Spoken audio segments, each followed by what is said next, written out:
नमस्कार, मैं हूं पुण्य प्रसून वाजपेयी। हल्ला बोल में सवाल दोस्ती का, सवाल दुश्मनी का। एक तरफ इजराइल से दोस्ती, अमेरिका से दोस्ती, दूसरे तरफ चीन से दुश्मनी।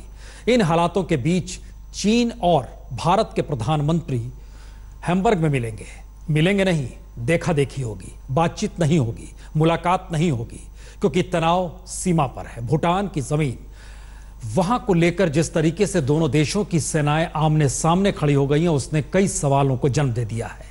और इस पूरे इलाके में जिस तरीके से एक्सरसाइज भी शुरू हो गई है, कल से मालाबार एक्सरसाइज शुरू हो रही है, आज तिब्बत में चीन ने अपनी सेना के दमखम को दिखाया।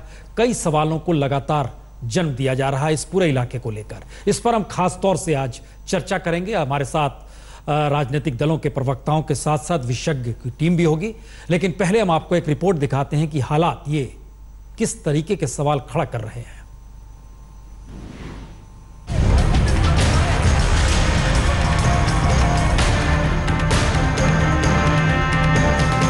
बॉर्डर पर धक्का मुक्की और बीजिंग से गीदड़ भभकियां देते देते चीन अब खुलेआम धमकियां देने पर उतर आया है। 62 की जंग की याद दिलाने वाला दांव बेअसर पड़ गया तो चीन ने आगे बढ़कर सीधे फौजी कार्रवाई की ही धमकी दे डाली। चीन के सरकारी अखबार ग्लोबल टाइम्स में एक्सपर्ट्स के हवाले से लिखा गया है कि अगर भारत ऐतिहासिक सबक सुनने से इनकार करता है तो सिक्किम के हालात से निपटारा फौजी कार्रवाई के जरिए करने के लिए चीन मजबूर हो जाएगा।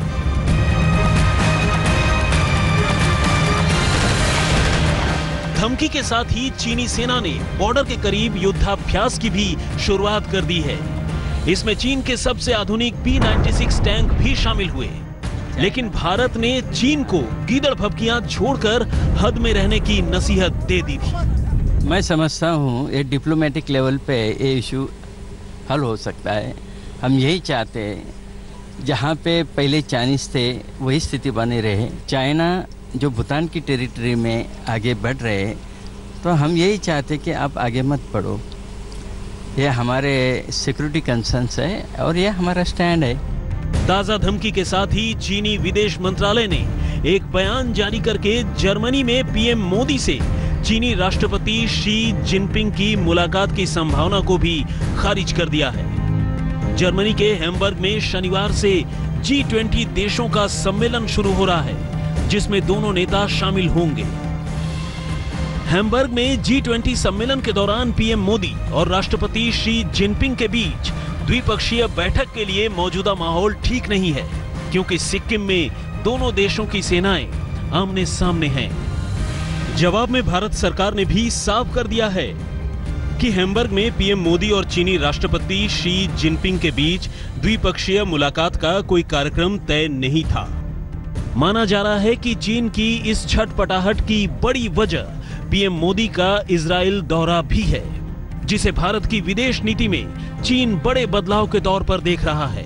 और ये बदलाव उसे पूरी दुनिया में अपनी चौधराहट के खिलाफ खतरे की घंटी के तौर पर सुनाई दे रही है। दरअसल चीन डोकलाम इलाके में सड़क बनाकर यहां से तकरीबन 50 किलोमीटर दूर संक्रे सिलीगुड़ी कॉरिडोर पर पकड़ बनाना चाहता है, जिसे चिकन नेक कहा जाता है।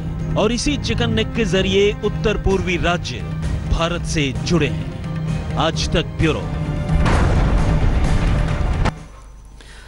दुनिया के ताकतवर देशों के साथ भारत के बढ़ते संबंध क्या चीन को परेशान कर रहे हैं, या फिर मसला कुछ और है?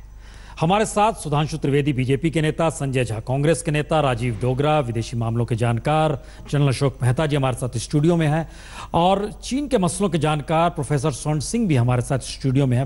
प्रोफेसर साहब, पहला सवाल आप ही से।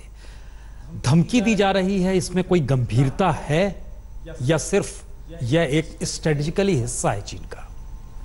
मुझे लगता है कि वो एक तरह से भारत की जो डिटर्मिनेशन है उसको टेस्ट करना चाहते हैं कि कहाँ तक भारत भूटान के लिए आगे बढ़ेगा। और उसका सीधा जो इसका निशाना है वो भारत और भूटान की दोस्ती पर है। वो इसलिए कि यदि भारत बहुत बढ़ चढ़ कर बात करता है तो भूटान में ऐसी कई आवाज़ें निकलनी शुरू हो जाएंगी जो कहेंगी कि भारत को हमारे कंधे पर रखकर बंदूक चलाने की ज़रूरत नहीं है। पहले से ही कुछ लोग ये बात कहना शुरू हो गए हैं भूटान में अभी कि भारत की अपनी सुरक्षा का मसला है और उसकी वजह से वो भूटान को इस डोकलाम प्लेटो पर अधिकार जमाने की बात समझा रहा है। भूटान को अपने आप में कोई बड़ा सुरक्षा का मसला नहीं होता कि ये जो डोकलाम प्लेटो है ये भारत के पास रहता है या चीन के पास। तो एक हद तक वो हमारे साथ है, हमारे विशेष। चाइना का थ्रेट सीरियस है या नहीं है? चाइना का थ्रेट मुझे लगता है कि इस वक्त सीरियस नहीं है, ये पोस्चरिंग है इस वक्त, क्योंकि चाइना बहुत सारे मल्टीपल फ्रंट्स में इस वक्त फंसा हुआ है। तो मुझे नहीं लगता कि वो युद्ध की ओर बढ़ना चाहेगा, क्योंकि इससे भी ज़्यादा उलझा हुआ मामला इस वक्त साउथ चाइना सी में है उसके लिए, और उसके साथ साथ और कई मसले हैं, रूस के साथ हैं, जापान के साथ हैं। तो बहुत सारे फ्रंट्स को वो खोलना नहीं चाहेगा साइमल्टेनियसली। पर ये एक तरह से कहें कि पोस्चरिंग उसकी जारी रहेगी और उसकी हैसियत है कि वो इस तरह की पोस्चरिंग बनाए रखे काफ़ी देर तक। अगर अशोक मेहता जी, अगर ये सिर्फ पोस्चरिंग है जैसा सुन सिंह कह रहे हैं, तो इसकी जरूरत भी क्यों पड़ी? ये पोस्चरिंग है, आप भी मान रहे हैं ये पोस्चरिंग है? पोस्चरिंग है कुछ, लेकिन इसको गंभीरता से लेना चाहिए पोस्चरिंग को भी, क्योंकि अगर आप पिछले 1962 का युद्ध जो हुआ था, वो लाइन हम कह रहे थे कि थागला रिज है और चाइनीज कहते थे हाथुंगला रिज है। जिमीथांग तो लाइन ऑफ कंट्रोल या मैकमोहन लाइन के ऊपर गड़बड़ हुई। सुमद्रो जब हुआ 1986 में, वो भी इसी तरीके से चाइनीज अंदर तवांग के वेस्ट की तरफ वो अंदर आ गए और हमने जो उसका रिज था हाथुंगला रिज को, जो पीछे वाला रिज है, उसको पकड़ के हम बैठ गए। वो स्टैंड ऑफ कम से कम 10-11 महीने तक चला, जब तक राजीव गांधी बीजिंग नहीं गए 86 साल, और उसके बाद दोनों साइड को विड्रॉ करना पड़ा। और ये जो बात अभी चल रही है, ये बिल्कुल दुरुस्त बात है कि निशाना आपका भारत पर है, चाइना का निशाना भारत पर है, लेकिन टारगेट भूटान है। और हमें एक चीज बताइए, आप जब इतिहास को टटोल रहे हैं, आप सोमदोंग का जिक्र कर रहे हैं, ये सही है 87 में राजीव गांधी को डेंग ने बुलाया और उसके बाद स्थितियां अनुकूल हुई, लेकिन उस वक्त जमीन हिंदुस्तान की थी, अरुणाचल प्रदेश की जमीन थी। इस वक्त जमीन भूटान की है। स्ट्रेटेजिकली भारत के लिए यह बहुत महत्वपूर्ण है, लेकिन अंतर्राष्ट्रीय तौर पर अगर कूटनीतिक दृष्टि से देखें अगर, तो यही सवाल उत्तर कोरिया को लेकर अमेरिका भी उठाता है, यही सवाल चाइना भी उठा रहा है। तो ये स्ट्रेटजी जो है चीन की क्या है? ये सिर्फ अगर पोस्चरिंग है तो पोस्चरिंग का मतलब सिर्फ, तो मैं कह रहा हूं जी, आप निशाना लगा रहे हैं भारत पर, लेकिन टारगेट कर रहे हैं भूटान को कि उसको, जैसे यहां बयान हुआ, उसको मैं इंग्लिश में कहूंगा अनहिंज करना, डीलिंक भूटान फ्रॉम इंडिया। वो अगर आप 1967 में भी देखें, बिल्कुल यही हरकत डोकलाम प्लेटो पे हुआ है। उस समय भी चाइनीज ने कहा कि डोकलाम प्लेटो में भारतीय सेना आ गई है, और उस समय चुनौती दी गई भूटान के राजा को कि आप क्यों भारत के साथ लगे हुए हैं, आप सॉवरेन देश हैं। और इस टाइम पे भी बार बार चाइना कह रहा है, why is India covering up for Bhutan? India is covering up for Bhutan क्योंकि हमारी उनके साथ एक डिफेंस की ट्रीटी है 1949 और 2007 में। एक्चुअली उसमें डिफेंस की ट्रीटी नहीं, वो कह रहे हैं कि दोनों देश will consult for mutual national interest. ये छुपी हुई बात नहीं है। 1962 के बाद से हमारी military IMTRAT, Indian military training and advisory team west Bhutan में है। हमारे फौजें वहाँ पर मौजूद हैं भूटान के अंदर, लेकिन आप बिल्कुल ठीक बात कह रहे हैं कि ये पहली मर्तबा है अभी के टाइम पर। 67 में भी हुआ है, मैनेजर बिल्कुल ये हो चुकी है बात जी, बिल्कुल डोकाला में। हाँ। ये दोबारा हो रही है और दोबारा चाइना भूटान को कह रहा है कि भाई तुम नहीं। आप लोग जिस पोस्चरिंग का जिक्र कर रहे हैं, हमारे साथ राजीव डोगरा जी भी जुड़ चुके हैं। और राजीव डोगरा जी, जिक्र है चाइना की, ये पोस्चरिंग है। हम एक हिस्सा छोटा सा बताते हैं। पोस्चरिंग का मतलब स्ट्रेटेजिकली क्या इस रूप में आगे बढ़ना है, क्योंकि चीन के जो सरकारी मीडिया है उसने आज सिक्किम को लेकर भी कह दिया सिक्किम की आजादी का समर्थन उन्हें करना चाहिए। यानी चीन अपने बारे में कह रहा है हमें इस मसले पर अपना स्टैंड बदलना चाहिए। 2003 में चीन ने सिक्किम पर भारत के कब्जे को मान लिया था, लेकिन वो अपने स्टैंड को फिर से बदल सकता है। ये पूरी स्ट्रेटेजिकली चीन की जो है, ये सिर्फ पोस्चरिंग की है या एक डेंजरस सिचुएशन की तरफ बढ़ रहे हैं हम लोग? राजीव डोगरा जी।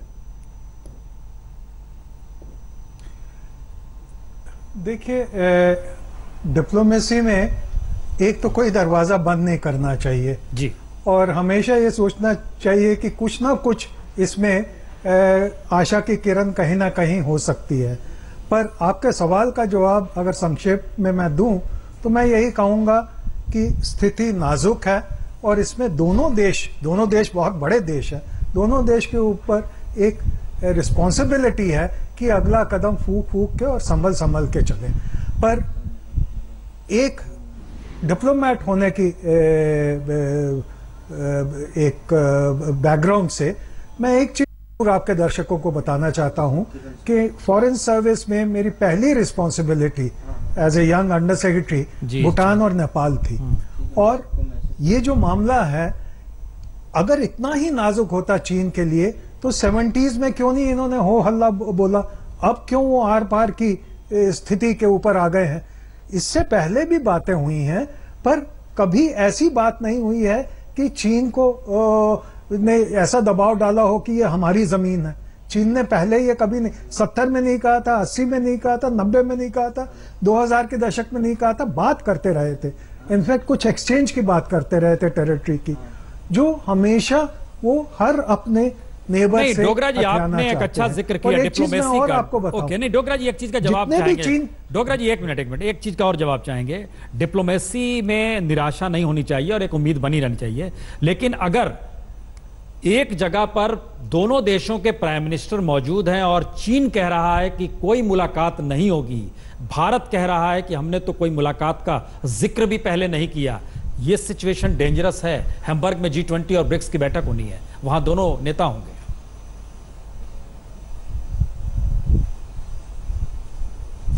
देखिए, अगर चीन, मैं वो वर्ड यूज नहीं करना चाहता क्योंकि गंदा वर्ड है, पर नीची हरकतों पे आ जाए तो हो सकता है कि जब वो एक दूसरे को क्रॉस कर रहे हों तो हाथ ना मिलाएं चीन के नेता, ये भी हो सकता है। पर जरूरी नहीं है कि हर शिखर सम्मेलन में हर देश की मुलाकात हो। अभी हाल ही में चीन ने पाकिस्तान के नवाज शरीफ से मुलाकात नहीं की थी, तो चीन ऐसी हरकतें करता है, अपने एलाई, स्ट्रॉन्गेस्ट एलाई के साथ भी की है हाल ही में, पिछले महीने में।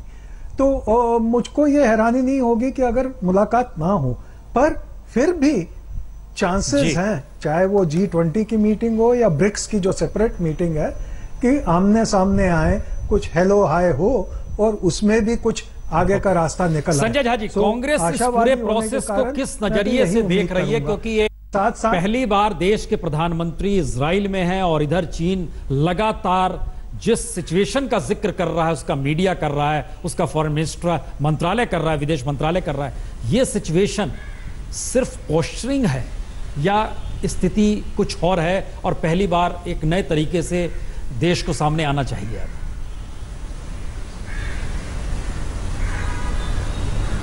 देखिए प्रसून जी, मैं आपके साथ पूरा इत्तेफाक रखता हूं।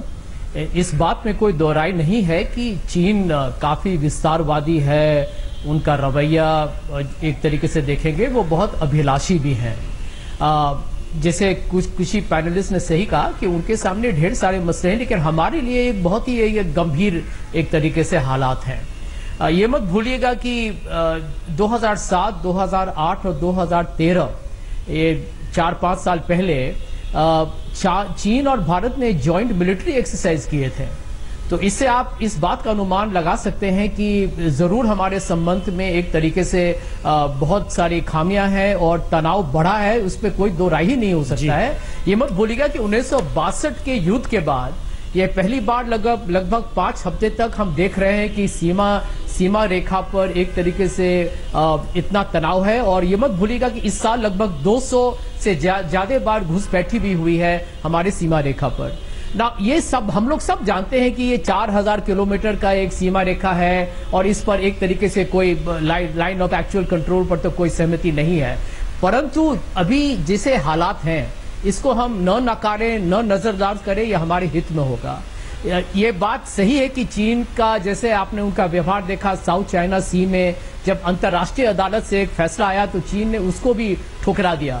तो चीन अंतर्राष्ट्रीय जितने भी परंपराएं हैं उसका उल्लंघन करने में उसको कोई हिचकिचाहट नहीं होता है। और एक तरीके से हम तो समझते हैं कि भारत के लिए जो समस्या है वो ये है कि हमारे जितने पड़ोसी देश हैं, चाहे वो नेपाल हो, अब भूटान भी आ रहा है, श्रीलंका हो, मालदीव्स हो, हर जगह चीन एक न एक तरीके से हावी हो रहा है, जिसको कहते हैं कि चीन अपनी हेजेमनी को एक तरीके से बढ़ावा दे रहा है। 2-3 सवाल निकल कर आ रहे हैं सुधांशु जी, हम जो बहस में शुरुआत में बहस में 2-3 सवाल निकले हैं, हमको लगता है आप जवाब ब्रेक के बाद देंगे, लेकिन 2-3 सवाल का महत्वपूर्ण यह है, एक तरफ कश्मीर का मसला जहां पाकिस्तान है, पाकिस्तान के टेररिज्म के साथ चीन खड़ा है, दूसरी तरफ भूटान को लेकर चीन जिस एग्रेसिव मूड में है, और एक तरफ तिब्बत में आज ही एक्सरसाइज हुई है, मिलिट्री एक्सरसाइज, और कल से बंगाल की खाड़ी में मालाबार एक्सरसाइज शुरू होने वाली है।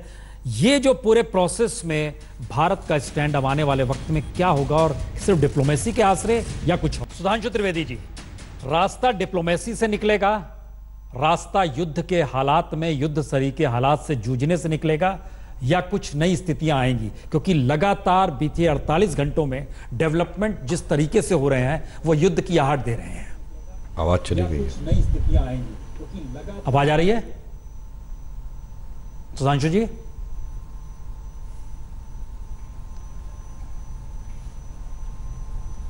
कि जिस प्रकार का माहौल भारत और चीन के बीच में बन रहा है वो नाजुक और संवेदनशील है, और वो उत्तरोत्तर चीन की तरफ से बढ़ाया जा रहा है जी। मैं कहना चाहूंगा कि विश्व के दो बहुत बड़ी महाशक्तियों के बीच में इस प्रकार का तनाव अगर आप देखें तो कोल्ड वॉर के एरा में जो अमेरिका और रूस के बीच में दिखाई पड़ता था, या सेकेंड वर्ल्ड वॉर में ब्रिटिश और जर्मन एम्पायर के बीच में दिखाई पड़ता था, ये उससे उसकी तुलना की जा सकती है। परंतु यहां मैं एक बात कहना चाहूंगा, जैसा अभी संजय झा जी ने कहा, उनकी इस बात का मैं समर्थन करता हूं कि जो चीन की विस्तारवादी नीति है, समस्या अगर आप देखें तो वो जापान से भी उलझ रहा है, साउथ चाइना सी में उसने अंतर्राष्ट्रीय न्यायालय की बात मानने से इनकार कर दिया, वो फिलीपींस से भी उलझता है, वियतनाम से भी उलझता है, और भारत से उलझने का प्रयास कर रहा है। इसमें एक कारण मुझे नजर आता है, कारण यह है कि वो आर्थिक और सामरिक दृष्टि से अपने को भारत से अधिक मजबूत मानता होगा, जिसमें यथार्थ भी है, परंतु कूटनीतिक दृष्टि यदि हम देखें तो चीन उत्तरोत्तर अलग थलग पड़ता चला जा रहा है। यदि चीन अपने को विश्व की महाशक्ति बनाना चाहता है तो उसको एक जिम्मेदारी भी दिखानी होगी डिप्लोमेसी के लेवल पे, और मैं ये देख रहा हूं कि अगर वो हाफिज सईद और सलाउद्दीन जैसे लोगों का समर्थन करेगा और जिस प्रकार की विस्तारवादी नीति साउथ चाइना सी से लेके भूटान तक दिखाएगा, तो कहीं ना कहीं उसकी अंतर्राष्ट्रीय छवि पे असर पड़ेगा, और यहां पर भारत का पलड़ा उससे काफी ज्यादा भारी नजर आता है अंतर्राष्ट्रीय कूटनीति में। तो मेरा यह मानना है कि चीन की ये हरकतें उनके सामरिक कारणों से अधिक कहीं ना कहीं कूटनीतिक कारणों से प्रेरित हैं, क्योंकि वह यह महसूस कर रहा है कि कूटनीतिक आधार पर उसका वह प्रभाव और वर्चस्व नहीं दिखाई पड़ रहा है जिसकी वो अपेक्षा करता। और एक बात मैं और कहना चाहूंगा, चीन के साथ एक और समस्या यह है कि उसका जो समुद्री किनारा है वो भौगोलिक दृष्टि से दुनिया के एक छोर पे है, इसीलिए वो पाकिस्तान के साथ जो अपना कॉरिडोर बना रहा है ग्वादर पोर्ट के माध्यम से, वो पर्शियन गल्फ और यूरोप के साथ यूज करके पर्शियन गल्फ को व्यापार करना चाहता है, और वन बेल्ट वन रोड का जो उन्होंने कॉन्सेप्ट दिया, दोनों ही का जो सबसे सेंसिटिव पॉइंट है वो पाक अधिकृत कश्मीर से गुजरता है। तो कहीं ना कहीं उसे लगता होगा कि भारत इसमें एक बड़ा रोड़ा बन सकता है, तो यह एक दबाव की रणनीति भी हो सकती है। ओके स्वर्ण सिंह, आप ही ने शुरुआत किया इस बात को लेकर कि ये एक पोस्चरिंग है, लेकिन पोस्चरिंग के डायमेंशंस जो हैं वो युद्ध भी हैं वो सामरिक तौर पर हथियारों का जमावड़ा भी है, वन रोड वन बेल्ट वाला जो हिस्सा है, जो उनका सिल्क रूट है, वह भी है। इन स्थितियों में क्या वाकई चाइना अलग थलग पड़ रहा है अंतर्राष्ट्रीय तौर पर, या वो मजबूत हो रहा है?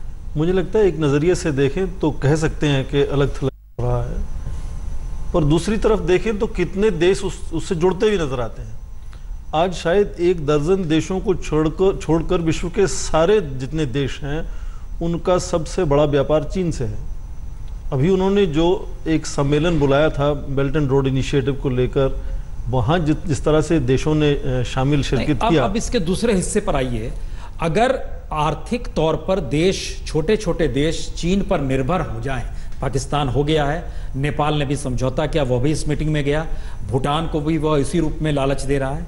भूटान और नेपाल के बीच में सिक्किम है, दूसरी तरफ अरुणाचल है। क्या चाइना इस सिचुएशन को डेवलप करना चाह रहा है कि सब उस पर निर्भर? आप देखें कि इस बेल्ट एंड रोड इनिशिएटिव में 2 देश दक्षिण एशिया से शामिल नहीं हुए थे, भारत और भूटान। तो इस खेल में पूरी कोशिश है कि किस तरह से भूटान को भारत से दूर हटाया जाए, और इस तरह का सिलसिला यदि और कई हफ्तों तक चलता है तो भूटान में अंदरूनी ऐसी आवाज़ें उठेंगी जिनको लगेगा कि चीन के साथ उनको हाथ मिलाने में शायद कुछ फ़ायदा है। मेहता साहब, नहीं, मैं इस बात पे समर्थन नहीं करता कि भूटान के अंदर से आवाज़ें ऐसी निकलेंगी कि भारत का विरोध किया जाए। या एक और कोई देते, चामलिंग ने आज बयान दे दिया कि हम क्या इसीलिए भारत में शामिल हुए थे, सिक्किम के सीएम ने, कि एक तरफ बंगाल से पिसे, दूसरी तरफ नहीं। उनको तो अभी पीड़ा इसलिए है कि दार्जिलिंग में जो हो रहा है, दार्जिलिंग होने की वजह से अगर ये आवाज आने लगती है, NH32 जो सड़क जाती है सिलीगुड़ी से गैंगटॉक तक, वो नहीं, बेंगडुबी और NH10 जो है, तो वो कट नहीं, बेंगडुबी से वो सड़क नहीं, वो मैं उस इलाके में काफी टाइम वो एक सड़क जाती है जो सिलीगुड़ी से होते हुए वो एक ब्रिज है, ब्रिज से सीधा तीस्ता नदी के अलग अलग गैंगटॉक जाती है। वो उसका एक साइड पर हमेशा ये ब्लॉक हो जाता है जब भी नॉर्थ बंगाल में कभी कोई प्रॉब्लम हो। तो इसलिए जो नर बहादुर भंडारी, वो उधर एक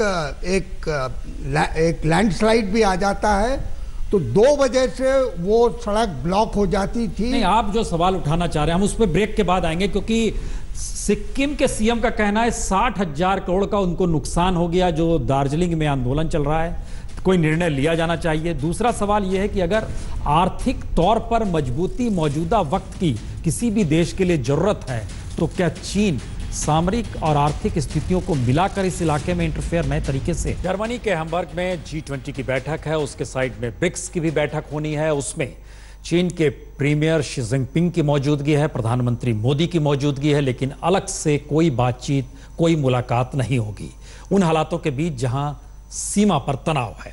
राजीव डोगरा जी, डिफेंस ट्रीटी अगर भूटान के साथ है तो डिप्लोमेटिक वे में इसका मतलब क्या है? क्या भारत की सेना भूटान में किसी तीसरे देश की मौजूदगी में रक्षा के लिए वहां रह सकती है?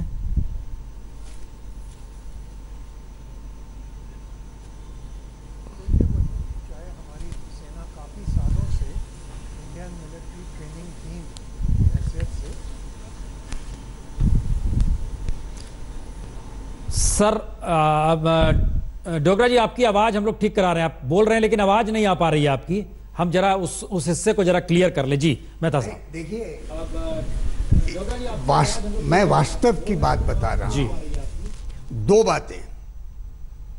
पहली बात तो आप ही के आज तक के एक समारोह में हमारे डिफेंस मिनिस्टर ने सवाल पूछा गया, तो उन्होंने कहा हमारी एक डिफेंस अरेंजमेंट है भूटान के साथ, हम उनकी सिक्योरिटी के लिए जिम्मेवार हैं। Words to this effect. ठीक है, वो पहली बात है। दूसरी बात, अभी सुभाष भामरे जो minister of state for defence है, कल की बात है, उनसे पूछा गया कि अब आगे क्या होना चाहिए। जी। भूटान, चाइना कहता है कि भारत को वहां से निकलना चाहिए, डोकलाम से। सुभाष भामरे जी कह रहे हैं कि चाइना को वहां से निकलना चाहिए क्योंकि डोकलाम डिस्प्यूटेड टेरिटरी है। पहला कदम चाइनीज ने उठाया है डिस्प्यूटेड टेरिटरी में आने का, तो इसलिए उनको पहला कदम उठाना चाहिए, फिर अगर वो पीछे हटते हैं तो हम आगे की कार्रवाई करेंगे। जो सवाल आपने पूछा है कि डिफेंस ट्रीटी क्या है, मैं इसको आपको बहुत कम शब्दों में बताइए। मैं बताना चाहता हूं कि जब से मैं फौज में था और मैं लास्ट 1986-87 में भूटान और सिक्किम में था, हमारा प्लान जो भूटान का है वो सिक्किम जैसा है, यानी कि हमारे फौजें हमेशा एक बटालियन वहां रहती है और बड़ी तादाद में फौजें तैयार हैं अंदर डिप्लॉयमेंट करने की। डिफेंस ट्रीटी का मतलब, राजीव डोगरा जी, क्या माना जाए कि चाइना की फौज अगर वहां मौजूद है तो भारतीय सेना हरकत में आ सकती है? जी बताएं। देखिए, पहली बात तो यह है कि कोई भी देश किसी दूसरे देश के साथ जब डिफेंस ट्रीटी करता है वो इसलिए नहीं करता कि बैंड बाजा लेके सारी दुनिया को बताए कि इसमें क्या क्या क्लॉजेस हैं। हमारी जो डिफेंस ट्रीटी भूटान के साथ है शायद चाइना की उससे ज्यादा भी मजबूत पाकिस्तान के साथ है, ये सबको पता है, पर चाइना कभी बताएगा नहीं। दूसरी बात यह है कि थोड़ी सी गलती हमारी ये भी है कि हम इंफॉर्मेशन वॉर जो है वो लूज कर रहे हैं चाइना के साथ। जब प्रधानमंत्री अमेरिका में थे तभी से पता लग गया था कि चाइना अपनी हरकतों पे कुछ आने वाला है। उसके बाद हर रोज आप किसी भी इंडियन अखबार को उठा के देख लें, उसमें यही है, चाइना ये कह रहा है कि भारत ने आक्रमण किया है, चाइना ये कह रहा है कि भारत अंदर घुस गया है, चाइना ये कह रहा है कि हमारी 1890 में ट्रीटी थी, इसके कारण भूटान का ये हिस्सा हमारा है। जी। हमने कोई एग्रेसिव पोस्चर इंफॉर्मेशन वॉर में नहीं लिया, इसलिए हम जो हैं थोड़े से इसमें पीछे हट गए हैं। हमने ये तक नहीं कहा कि अगर 1890 की यहां ट्रीटी बता रहे हो तो 1893 की हांगकांग की ट्रीटी क्यों नहीं बताते, जहां आपने परपेचुटी में ब्रिटेन को दे दिया था। तो जहां चाइना को सूट करता है वो ट्रीटी सामने रख देता है, जहां नहीं सूट करता वो ट्रीटी को कचड़े के उसमें डाल देते हैं। पर इस सबसे बढ़ के जो जरूरी चीज है इस सारे मुद्दे में कि हम इंफॉर्मेशन वॉर लूज कर रहे हैं, ना सिर्फ इंडिया में पर वर्ल्ड ओपिनियन में, और ये हमारे लिए खतरा बन सकता है। दूसरी चीज इतिहास की मैं ये बताना चाहता हूं कि 62 वॉर के बाद हम आइसोलेटेड थे, जबकि हम नॉन अलाइंड वर्ल्ड के तब लीडर थे। तो हमको इतना अपने आप पे बहुत ज्यादा भरोसा नहीं करना चाहिए वर्ल्ड ओपिनियन का, अगर हम शुरू से ही चूक कर रहे हैं। सुधांशु जी, लगता है कि जी हाँ बताएं, पॉलिटिकल तौर पे हमको लगता है कि रास्ता किस रूप में निकलेगा, कैसे निकलेगा, और जिस पोस्टरिंग का जिक्र बार बार हम लोग कर रहे थे वो उसके आगे की एक दूसरी लड़ाई भी है। उसमें सिर्फ युद्ध सेना से नहीं लड़ा जाता है, बाकी भी माध्यम होते हैं। जी देखिए, डोगरा जी ने जो बात कही, सिर्फ युद्ध सेना से नहीं लड़ा जाता है, बाकी भी माध्यम होते हैं। जी देखिए, डोगरा जी ने जो बात कही उनकी बात को मैं गंभीरता से लेते हुए कहना चाहूंगा कि निश्चित रूप से चीन एक दुष्प्रचार करता है और हम उस दुष्प्रचार का प्रभावी उत्तर देने का प्रयास कर रहे हैं, कूटनीतिक स्तर पर भी। और यह सही है कि चीन जिस प्रकार से अपनी सुविधा के अनुसार चीजों को प्रयोग करता है, जिस आधार पर उसने तिब्बत पे अपना दावा किया था, गलती से हम लोगों ने उस समय उसको एक्सेप्ट कर लिया, उस आधार पर दावा माना जाए तो अफगानिस्तान से लेकर इंडोनेशिया तक सब कुछ भारत का हिस्सा होना चाहिए। परंतु आज की जो स्थिति है उसमें मैं ये कहना चाहूंगा कि हमारी सरकार ने आने के बाद भी कई चीजें ऐसी हुई हैं, जैसे उदाहरण याद करिए, पहले बांग्लादेश में वो बिगेस्ट आर्म सप्लायर था, आज हालात वो नहीं है चीन के बांग्लादेश के साथ जो पहले थे। बर्मा की सरकार के साथ वो स्थिति नहीं है चीन की जो आज से 5-6 साल पहले हुआ करती थी। यहां तक कि श्रीलंका में जो हम्बनटोटा पोर्ट के लिए उनकी बातचीत पहले चल रही थी, इधर पिछले कुछ वर्षों से वो हालात नहीं है। तो कहीं ना कहीं चीन भी इस बात को रियलाइज कर रहा है कि भारत को घेरने का जो वो प्रयास कर रहा था उसमें पहले वो जिस प्रकार की जकड़न बनाने की स्थिति में था, वह स्थिति अब वो नहीं प्राप्त कर पा रहा है। लेकिन नेपाल इसके साथ खड़ा हुआ है, प्रक्रिया हो सकती है। हाँ, नेपाल में भी आप याद करिए कि जिस जमाने में वहां माओइस्ट की सरकार थी, यानी माओइस्ट की मेजॉरिटी के साथ सरकार थी, तब जो चीन का दबदबा और प्रभाव था, वो दबदबा आज के में कमी आई है। यह भी एक यथार्थ है। तो कहीं ना कहीं भारत ने भी अपनी कूटनीति दक्षता के साथ आसपास के क्षेत्रों में प्रयोग की है, और यह चीन की जो प्रक्रिया है यह उसी की तरफ है। और भूटान पे उसने क्यों हाथ उठाया? क्योंकि चीन भी यह समझता है कि भारत जैसे देश के साथ सीधे लड़ते हुए वो नहीं देखना चाहेगा, इसलिए वो घुमाकर कान पकड़ने की कोशिश कर रहा है। परंतु भारत भूटान के हितों का संरक्षण करने के लिए भी पूर्णतः प्रतिबद्ध है और वचनबद्ध है। संजय झा जी, पहली यात्रा विदेश की प्रधानमंत्री मोदी ने प्रधानमंत्री बनने के बाद की, वो भूटान ही था। भूटान स्ट्रेटेजिकली नॉर्थ ईस्ट के लिए बड़ा महत्वपूर्ण है, और पहली बार उसी को लेकर, उसी की जमीन को लेकर भारत और चीन की फौज आमने सामने खड़ी है। अब आगे का रास्ता डिप्लोमेसी से ही जाएगा या कुछ और रास्ता है? कांग्रेस क्या सोचती है? देखिए, मैं समझता हूं कि बहुत ही चिंताजनक ये जो गतिविधियां हैं, क्योंकि आप यदि नेपाल और भूटान को देखिएगा तो जिस तरीके से चीन अब नेपाल पर हावी हो रहा है, तो वो तो बिल्कुल हमारे सीमा के पास आ जाएगा। भूटान का भी उसी तरह से आप उदाहरण को देखिए। और मैं समझता हूं कि चीन ने जिस तरीके से अभी सिक्किम के बारे में टिप्पणी की है, उन्होंने कहा यह राज्य हनन हुआ, उन्होंने तो हमारे आंतरिक विषय पर उन्होंने दखलंदाजी किया है, उन्होंने हस्तक्षेप किया है। मोदी सरकार की जिम्मेदारी है कि इसका कड़ा से कड़ा, मैं समझता हूं कि जवाब दे, क्योंकि सिक्किम के बारे में उनका बातचीत करना, चीन ने यदि कहा है कि हम उसको अंतर्राष्ट्रीय स्तर पर फिर इसके बारे में बातचीत करेंगे, वो बहुत ही, मैं समझता हूं, एक गलत संदेश है। और हमारी सरकार की जिम्मेदारी है कि इसको जल्द से जल्द रोकें। और मैं ये भी कहूंगा कि देखिए, ये मत भूलिएगा कि अब डोनाल्ड ट्रंप ने अचानक उनका जो एक सोच था चीन पर, वो बदल गया है।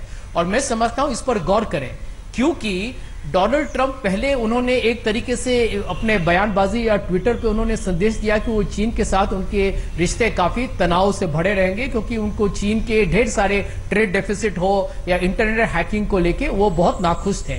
लेकिन जब से ये उत्तर कोरिया का ये उनकी जो न्यूक्लियर परमाणु बम जब से वो फाड़ने शुरू किए हैं, उसके बाद डोनाल्ड ट्रंप ने ये, शायद उनका मकसद है अब कि वो चीन का सहायता लेंगे कि वो कैसे न कैसे उत्तर कोरिया पर दबाव डालें। इसीलिए भारत को ये समझना पड़ेगा कि अमेरिका पर आप भरोसा न करें, क्योंकि यदि हमारे बीच में मेरा पूरा विश्वास है कि युद्ध के हालात नहीं बढ़ने चाहिए, परंतु यदि जो भी तनाव होगा, ये यदि हम अपने तरफ विश्वास रखते हैं कि अमेरिका हमारे साथ रहेगा, तो ये हमारी गलतफहमी हो सकती है। ओके, स्वर्ण सिंह जी, हम उसके दूसरे एस्पेक्ट पे जरा सा हम एक कमेंट चाहेंगे, क्योंकि चीन के ग्लोबल टाइम्स ने यहां तक लिखा है कि अब चीनी कंपनियां कम निवेश करें भारत में। जब मैसेज, क्योंकि चीन लगातार जाना जाता है कि वो अपने आर्थिक उसको भी विस्तार देता है, अपने बिजनेस को भी विस्तार देता है, और इकोनॉमी में दुनिया में वो नंबर 1 है, और उस स्थिति में और मजबूत चाहता है खुद को। तो ये मैसेज फिर क्या है? देखिए, ये तो उसी का हिस्सा है जो दूसरी कई बातें कही जा रही हैं। तो प्रधानमंत्री मोदी के आने के बाद निवेश के द्वार खोल दिए गए, और लगा के 30-40 बिलियन डॉलर का निवेश करेगा चीन भारत में। तो उस पर पिछले 1.5 साल से जितनी अड़चनें दूसरी तरह से आई हैं भारत और चीन के रिश्तों में, कुछ नहीं, अभी तक हम लोग कहते थे कि चीनी माल का इस्तेमाल ना करें। नहीं, निवेश को हम वेलकम कर रहे थे, निवेश को वेलकम करते हैं। और उसके अलावा चीन ने कई रास्ते दूसरे भी ढूंढे हैं, जो कि वो कंसोर्टियम्स में घुसकर भी यहाँ बहुत सारे प्रोजेक्ट्स में काम कर रहा है। नाम के तौर पर किसी दूसरी कंपनी को आप काम देते हैं, पर उसका काम पीछे से चीनी कंपनियां ही कर रही होती हैं। तो चीन एक तरह से काफी निवेश कर चुका है भारत में और कर रहा है, और हमने खोल दिए थे दरवाजे। हम लौट, एक तरफ मिलिट्री एक्सरसाइज, दूसरी तरफ लगातार चीन का मीडिया, तीसरी तरफ इस बात का भी जिक्र कि हम कोई एडवाइजरी चीनी नागरिकों के लिए जारी कर देंगे। जनरल मेहता साहब, अब हम लोग आखिरी राउंड में हैं। क्या ये सिर्फ एक साइकोलॉजिकल वार है, या साइकोलॉजिकल वार से आगे जाने से पहले की एक साइकोलॉजी है? ये देखिए, ये प्रोपेगेंडा, साइकोलॉजिकल वॉर और इंफॉर्मेशन वॉर जैसे कहा गया है, ये खेला जा रहा है।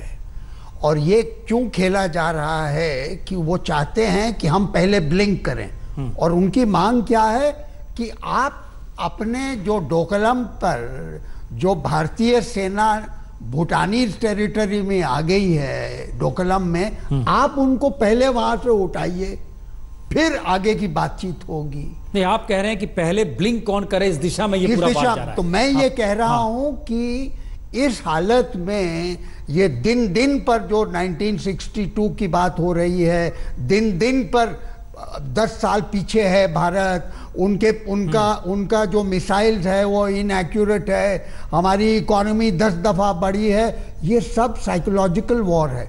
दूसरी बात, मिलिटरीली जिस स्थिति में अभी आप चुंबी वैली को अगर आप नक्शे पे देखें तो वो 20-40 किलोमीटर के बीच में उनकी फौजें वहां एक घाटी के अंदर, बिल्कुल, और दोनों शोल्डर्स के ऊपर भारतीय फौजें कायम हैं। तो ऐसी स्थिति में मैं समझता हूं कि जो चाइनीज हैं वो इसको कोई बॉर्डर इंसिडेंट जिसमें गोलीबारी हो, स्मॉल आर्म्स का इस्तेमाल हो, और आपको भी लगता है कि ये ब्लिंक की स्थिति है और चाइना का पूरा साइकोलॉजिकल वाल इस दिशा में है कि भारत पहले ब्लिंक करे? देखिए, मैं इस बात से सहमत हूं कि एक प्रकार की मनोवैज्ञानिक लड़ाई है जी। कारण क्या, एक और बात समझिए, चीन की अर्थव्यवस्था अब अपने सैचुरेशन पॉइंट पे पहुंच रही है जी। आपने तमाम जगह पढ़ा होगा, वहां बड़े बड़े बने हुए घोस्ट सिटीज हैं और कई प्रकार की समस्याएं हैं।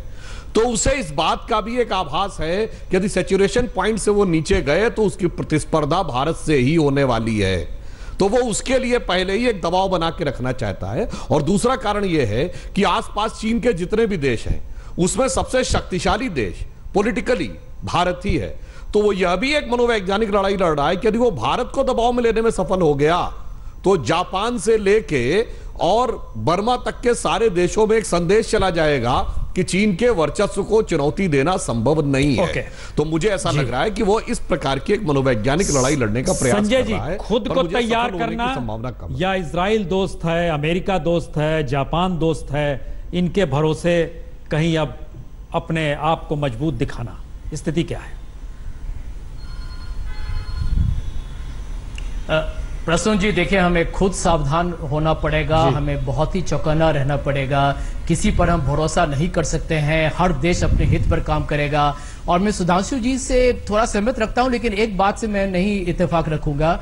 देखिए, चीन का अर्थव्यवस्था आज भी बहुत ही बड़ा है, बहुत ही शानदार है, और ये मत भूलिएगा कि वन बेल्ट वन रोड पर वो रशिया से लेके अमेरिका भी उस पर एक तरीके से हिस्सेदार होने वाला है।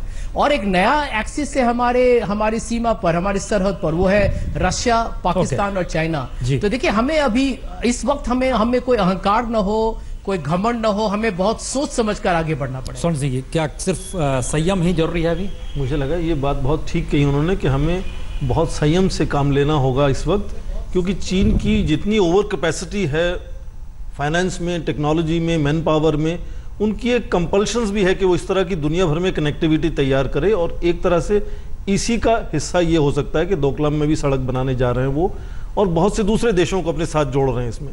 और उसका असर निकलता है सामरिक तौर पर बड़े देशों की आपस में जो इक्वेशंस हैं उस पर उसका कैपेसिटी है, लीवरेजेस हैं, इस वक्त हमसे ज़्यादा हैं, ये हमें ध्यान में रखना होगा।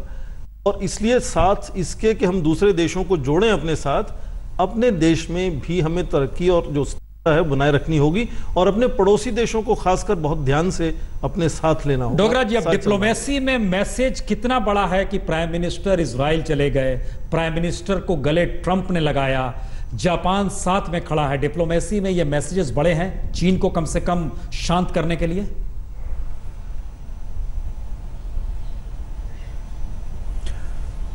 मैसेजेस तो बहुत अच्छे हैं, पर मैसेजेस से ही नहीं सिर्फ काम होता, क्योंकि उसी मैसेजेस को अपोज करने के लिए चीन ये रणनीति तैयार कर रहा है। और दूसरा, जैसे अभी पहले पैनलिस्ट ने कहा, बहुत ठीक कहा कि चीन ने बाकी सबको तो ठीक कर लिया है, सिर्फ एक शक्ति जो बाकी बची है वो इंडिया है। तो ये जो सारे वो जो सारी ये भूमिका रच रहा है, ये इसीलिए कि इंडिया ब्लिंक करे। और अगर इंडिया ब्लिंक करेगा, उसका मतलब ये है कि सैनिक अपने भूटान की सीमा से वापस करे, और कल को भूटान में फिर अगर वो सड़क बनाने के लिए शुरू कर दे काम, तो क्या फिर हम दोबारा सैनिक भेजेंगे? तो स्थिति गंभीर है, इसको हमको मल्टीपल फ्रंट्स पे टैकल करना होगा, स्पेशली ऑन द इंफॉर्मेशन। एक लास्ट कमेंट सुधांशु जी आपसे चाहेंगे, क्योंकि बार बार इस बात का जिक्र हो रहा है, क्योंकि प्राइम मिनिस्टर ही मौजूदा वक्त में समूची फॉरेन पॉलिसी और जो सामरिक तौर पे कहिए, आर्थिक तौर पे कहिए, उसको वो एक मैसेज है, या हमारे ब्रांड एम्बेसडर वही हैं हर क्षेत्र में। लगता है प्राइम मिनिस्टर कुछ बोलेंगे G20 की बैठक में जब वो वहां गए हैं? देखिए, प्रधानमंत्री जी सभी विषयों के ऊपर पूर्णता सतर्कता के साथ दृष्टि रखे हुए हैं और वो उचित अवसर पर जो भी उपयुक्त प्रतिक्रिया होगी वह देंगे। हाँ, मैं एक बात जरूर कहना चाहता हूं, यह सही है कि चीन हमसे इस समय हर दृष्टि से आगे नजर आता, उसके लिवरेज हमसे ज्यादा है, परंतु साथ ही साथ मैं ये भी कहना चाहूंगा, जिन देशों में लोकतंत्र नहीं होता, खुला मीडिया नहीं होता है, खुली न्याय व्यवस्था नहीं होती, वहां हकीकत क्या है ये कई बार समझना संभव नहीं होता। मैं भी चाइना गया हूं, तो वो आपको उन्हीं जगहों पे ले जाते हैं जहां वो जाने देना चाहते हैं, तो आप सही चीजों का पूरा अंदाजा लगाना अक्सर संभव नहीं होता। याद करिए, जब सोवियत संघ था तो मिखाइल गोर्बाचोव ने जब दोस्ती शुरू की थी रशिया अमेरिका से, तो हम लोग को लगा था कि वो तो बड़ा ऐतिहासिक कदम उठा रहे हैं। कुछ साल बाद समझ में आया कि अंदर हालात कुछ और हो रहे थे, शायद उसकी बाध्यता उन्हें वो करवा रही थी। वैसे ही हो सकता है चीन के अंदर क्या स्थिति है जिस कारण से चीन या एग्रेसिव पोस्चर ले रहा है और मजबूत होने के लिए या किसी मजबूरी के कारण ये सब ले रहा है। चलिए, हम ये आखिर में ये कमेंट कर सकते हैं कि 1962 नहीं है, 2017 का युग है, 21वीं सदी है और हिंदुस्तान मजबूती के साथ दुनिया के मानचित्र में ताकतवर देशों की कतार में भारत खड़ा